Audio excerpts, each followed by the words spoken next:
বাংলাদেশ বনাম আয়ারল্যান্ডের মধ্যকার 3 ম্যাচ টি-20 সিরিজের প্রথম টি-20তে আয়ারল্যান্ড আধিপত্য দেখিয়ে বাংলাদেশকে 39 রানে হারিয়েছে এবং ওয়েস্ট ইন্ডিজ সিরিজে 3-0-তে হারার পরে আবারও তারা আয়ারল্যান্ডের কাছে প্রথম টি-20 হেরে গেল। প্রত্যেকটি টি-20 ম্যাচ হারার পিছনে বাংলাদেশের ব্যাটিং দায়ী। তবে আজকের ম্যাচে ব্যাটিং, বোলিং, ফিল্ডিং প্রত্যেকটা ডিপার্টমেন্টে আয়ারল্যান্ড অনেক বেশি পরিণত এবং তারা যে প্ল্যানগুলো করে এসেছে সব ক্ষেত্রে তারা তাদের প্ল্যান অনুযায়ী সাকসেস হয়েছে। অপরদিকে বাংলাদেশ ভেবেই নিয়েছিল আয়ারল্যান্ড হয়তো বাংলাদেশের সামনে অত বড় থ্রেট হবে না এবং এই সিরিজ শুরু হওয়ার পূর্বে বাংলাদেশের টিম সিলেক্টর জনাব লিপু সাহেবের সাথে বাংলাদেশের টি-20 ক্যাপ্টেন লিটন কুমার দাসের একটা কন্ট্রোভার্সি চলছিল।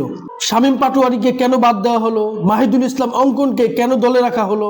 গতকালকের প্রেস কনফারেন্সে লিটন কুমার দাস একটি কথা বলেছেন যে বিশ্বকাপের পূর্বে এটাই আমাদের সর্বশেষ প্রস্তুতি, অতএব এই সিরিজে আমরা যত বেশি হার্ড টাইম ফেস করব সেটা আমাদের জন্য বেটার। তবে আয়ারল্যান্ড অত্যন্ত পড়াশোনা করে তারা বাংলাদেশের সাথে খেলতে এসেছে আর বাংলাদেশি ব্যাটাররা তানজিদ হাসান তামিম, লিটন কুমার দাস মুখস্থ শট খেলে আউট হয়ে এসেছে। আজকের ম্যাচে বাংলাদেশ টস জিতে ফিল্ডিং এর সিদ্ধান্ত নেয়। অপরদিকে আয়ারল্যান্ড শুরু থেকেই অ্যাটাকিং ব্যাটিং করেছে, বিশেষ করে Paul Stirling, team Tector, Harry Tector দুই ব্রাদার্স তারা যেইভাবে ব্যাটিং করেছে এক কথায় দুর্দান্ত। বাংলাদেশকে আটকে দেওয়ার জন্য যেইভাবে প্রতিরোধ করার দরকার ছিল তারা ঠিক সেটাই করেছে। বিশেষ করে হ্যারি টেক্টর বাংলাদেশি কন্ডিশন তার খুব ভালোভাবে চেনা, তিনি বিপিএলও খেলেছেন, 5টা 6 মেরেছেন, 69 রান করেছেন।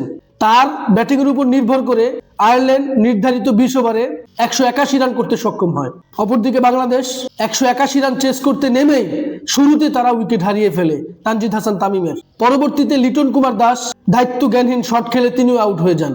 পারভেজ হোসেন ইমন, সাইফ হাসান, জাকির আলী অনিক একজন ব্যাটসম্যান যদি তাওহিদ হৃদয়কে সাপোর্ট দিতে পারতো কিংবা একটা বড় পার্টনারশিপ করতে পারতো তাহলে হয়তো এট লাস্ট বাংলাদেশ এই ম্যাচটা বের করতে পারতো।